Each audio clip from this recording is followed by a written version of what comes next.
世界各地的莲友们，大家好，南无阿弥陀佛。去年一整年因为疫情的关系，结果你们不能来，师父也不能去，所以我们大家过得特别的郁闷，非常的无奈，内心百感交集。然而，虽然疫情把我们隔得很遥远，但是我们相信，我们的心随时随地都联系在一起的。我们对于佛法的渴望，我们对于修行的重视，以及我们念佛的信心，不但没有减退，反而不断的增强。这一点呢，是我深深相信我们各地的莲友们，你们绝对是做得到。师父对你有信心，而且是非常肯定的。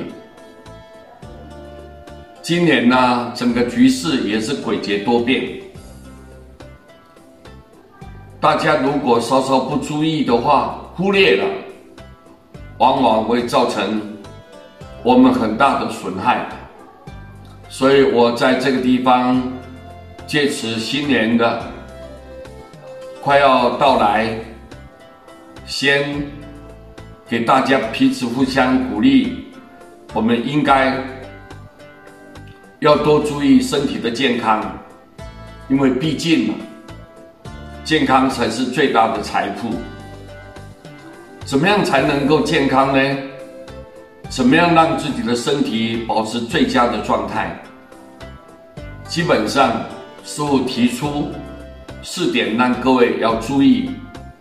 首先，第一点，应该我们不能将烦恼带到床铺上。第二点呢，不要将仇恨留到明天。第3点，不可以将悲观带入生活里面。第4个，要常带笑容，不可以将臭脸送给别人。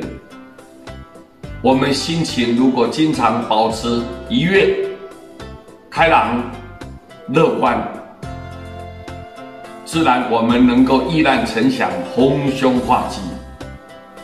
因为佛一再告诉我们，世间一切唯心造如果你心理健康，我们外在的环境自然就正常了，稳定了，一切如你所意，会顺心满愿。这一点呢，我借此机会跟所有世界各地的莲友们在呼吁，也提醒大家，鼓励大家。不但鼓励你们，也鼓励我自己，因为未来的路，我们一定无论如何要坚持好好的念佛，发愿往生，成就我们的道业。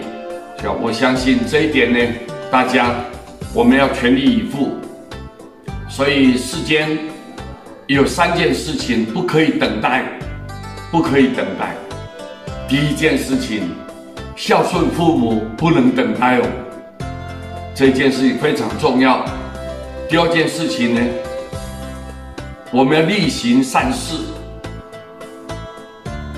心存善念，这个不能等，不能等。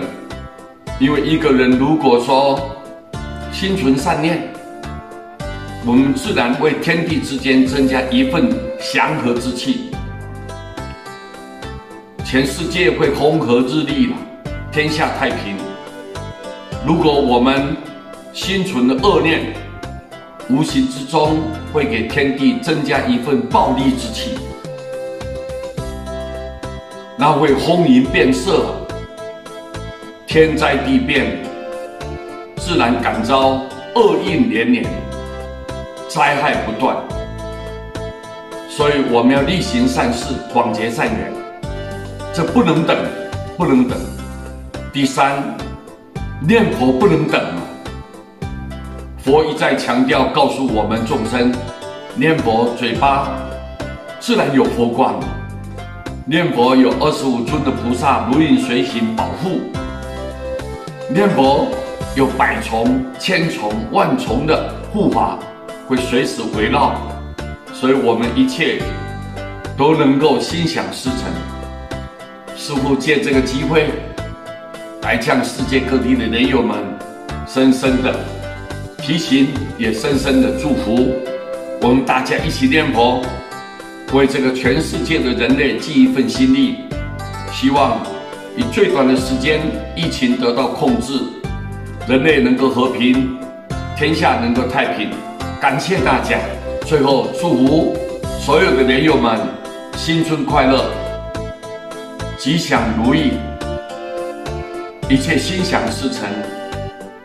感谢大家，感谢大家，南无阿弥陀佛。